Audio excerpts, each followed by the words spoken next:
Hey folks, welcome back to Guns and Grilling, where we smoke, sear, and shoot. Today we're tackling a gun review on the SAR 9mm, and then we'll head up to the kitchen to make a delicious one-pot spatchcock chicken, as well as some butternut squash. Let's get it popping.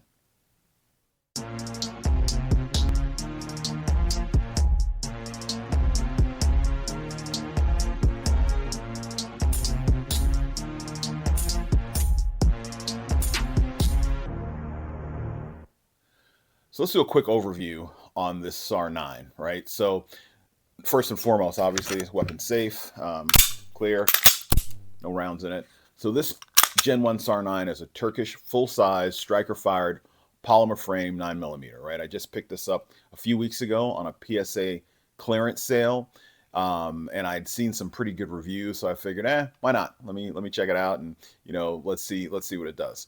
I do not regret my decision at all. Right out of the gate, the pistol was designed as a duty grade sidearm, not really a range toy, but it's a really good gun, and it shows in its construction and its reliability. So some of the key specs, as I mentioned, 9mm, comes with two 17-round magazines, got a 4.4-inch barrel, polymer frame, steel slide, and again, it is striker fed. It's got ambidextrous controls specifically for the safeties, which I honestly don't use, but it's there in case you want to use it. It's got a loaded chamber indicator as well. This thing feels really solid in the hand, and it does not feel like a budget gun at all. And what I'll tell you is what it does really well is it's reliable. So the biggest strength of this Gen 1 SAR 9 is its reliability. I've put about 600 rounds through it, and it shoots perfectly. I've had no misfeeds, no issues at all. I've shot several 9mm brands, from MagTech to cheap ammo to defensive hollow point rounds as well, and it's performed flawlessly. Not a single misfeed, not a single hung round, no issues at all, which was pretty impressive for a gun that cost me under $200, right? From an ergonomic standpoint, the grip angle and texture are surprisingly pretty good, especially for an early gen striker fired gun. So out of the box, and it comes with a nice, hard plastic box, as they all do, right? You're going to get interchangeable back straps to really fit the size hand that you have, as well as some changeable side grips as well. It's got a high beaver tail on it, so you can get really good purchase on the firearm. It's got a natural point of aim, so when you're shooting, you've really got a good natural point of aim, and it's got some decent sights, 3-dot iron sights as well. And ultimately, it's funny when I look at this thing, it looks like Glock 19 and HKVP9 had a baby and birthed this SAR 9, which is just a wickedly cool looking gun. The trigger, again, this is a Gen 1 trigger. The trigger is decent. It's about a 6-pound pull, and it's got a decent take up, a little creep, and a pretty good reset. So here's kind of the pull, the slack. There it is, and there's the reset. So clearly not a competition trigger, but totally acceptable for duty or defensive use, right? And the trigger really, honestly, didn't bother me at all. It felt very similar to the Glock triggers that I use. The grip texture is decent, but compared to modern aggressive textures on more modern striker-fed polymer guns, it's a little on the mild side. I like it a little more aggressive, but not a problem. I think this will be fine. But if your hands are wet or something like that, may be problematic, but ultimately not an issue.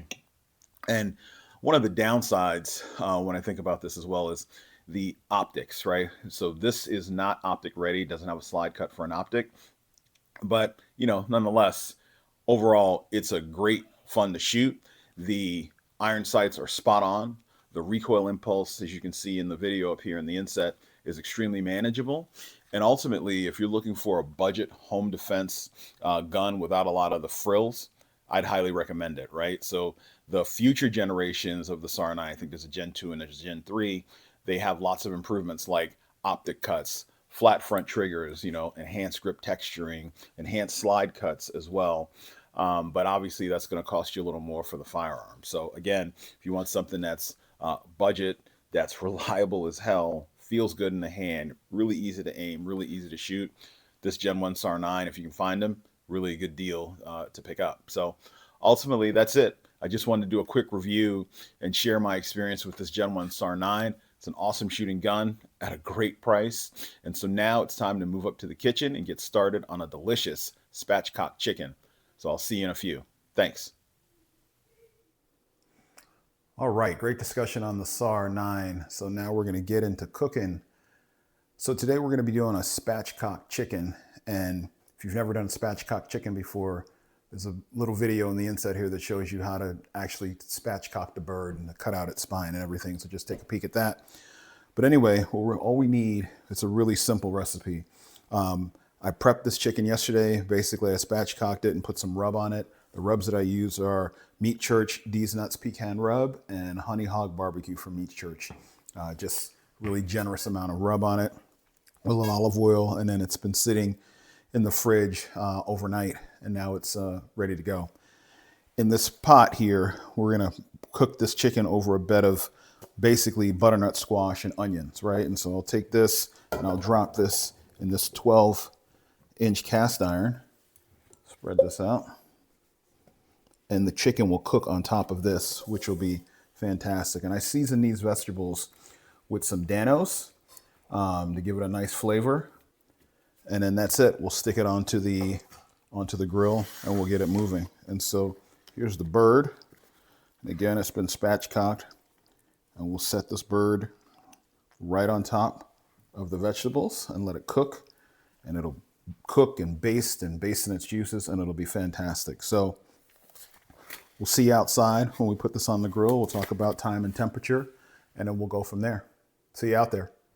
All right, so I've got the bird here on top of the fire, and again, agnostic as to whatever kind of grill you use. I use a Kamado, and so the bird again is sitting on some butternut squash, some onions, well seasoned. So I've got this in again on a 12-inch cast iron skillet, and we'll sit it on here and we'll cook it at about 375 to 400. Should take about hour and a half at max, and we're looking for a desired temp of 170 degrees throughout the bird, legs, breasts, etc. Then we'll know it's done and obviously safe to eat. So we'll come back and check on it in a little bit, but we'll let it do its thing. And I'm using some pecan smoke, light pecan smoke, to give the bird some additional flavor. So we'll come check it out in a little bit, and we'll see you shortly. All right, let's give a check on this here. I put a little foil on it to prevent the skin from burning. The skin was starting to get a little dark, so let's check it out. See what we got.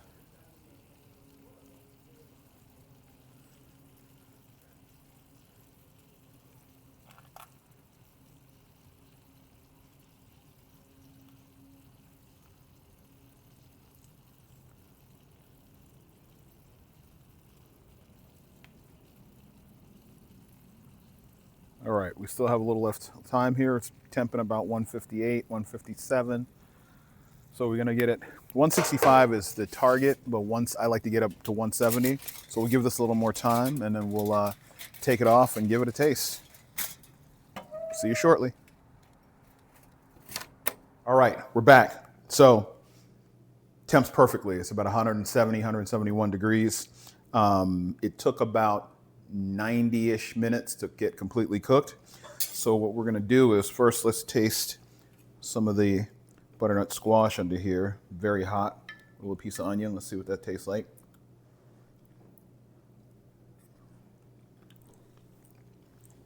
Yep, that's pretty good. And let's taste a piece of this chicken. This will be dinner tonight. Let's give it a taste. Looks good, nice and juicy here.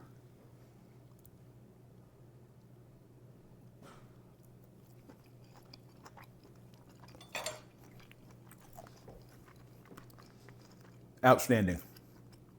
So, super easy to make. Spatchcock chicken, rub, let it sit overnight. I showed you the two rubs we used. Use some Dano seasoning on the vegetables, on the butternut squash and the onions. Sat for 90 minutes. Fantastic, tender, juicy, really easy to make. One pot meal, we'll have it for dinner. Fantastic, so give it a try. And as always, if you're enjoying this content from Guns and Grilling, give us a like, share, comment, subscribe. Really thankful for you guys being here and watching this content. And we'll see you next time. But again, hit that subscribe button and keep supporting the channel. Thanks so much. Take care.